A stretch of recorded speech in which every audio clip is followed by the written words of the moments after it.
There are different reasons why a pastor or a leader might want to move their church from a more traditional style of music to a more contemporary style. And I want to speak to what I think are not good reasons and what I think are good reasons, and maybe suggest some ways that it can be done well. Some not good reasons would be we want our church to be bigger. We want to attract more people, and the traditional music isn't doing it, so we're going to use contemporary music. That's not a good reason. Another bad reason would be, I just don't like what we've done before, and I want to change things. It's my preference that we just sing different kind of music. That's not a very good reason. I think the reasons we want to base a change like that on have to be found in Scripture. They have to be for the purpose of serving God's purposes and God's intentions for the church. So if you're seeking to do that, move your church from a more traditional music setting to contemporary, the first thing you want to do is to lead theologically. Lead from the Bible. Give scriptural reasons for why you want to make this change. For instance, Colossians 3:16 tells us that we're to let the word of Christ dwell in us richly, teaching and admonish one another in all wisdom, singing psalms and hymns and spiritual songs with thankfulness in your hearts to God. So the reason we sing is that the word of Christ might dwell in us richly. It may be that you've been singing some songs for so long that don't have the word of Christ in them. The word of Christ being the gospel.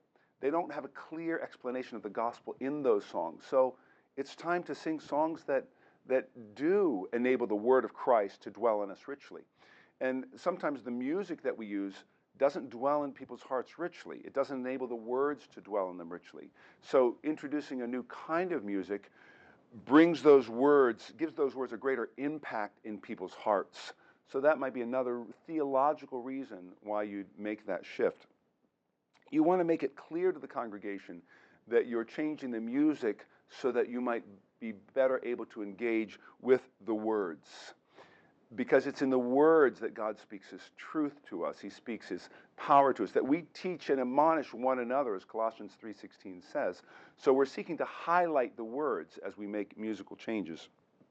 And the goal is not to discard the past, not to dismiss it, but to add to it.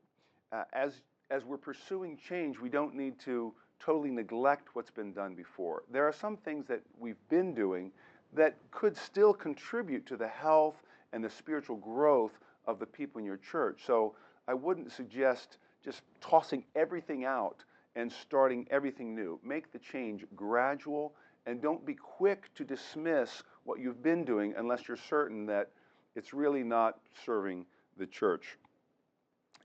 You might have to talk to people personally, individually, about the changes you're making, and thank them for their faithfulness to the church. Sometimes we forget that people have been in the church 10, 20, 30 years, and they should have a voice.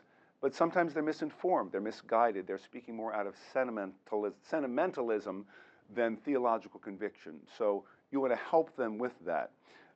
And on that note, don't allow sentimentality or tradition to keep you from making the changes that you believe are necessary to serve your church. In the end, God won't be asking what kind of music you sang, but did you seek to feed my people with the word of Christ, with the gospel for my glory? And that's what we're seeking to do.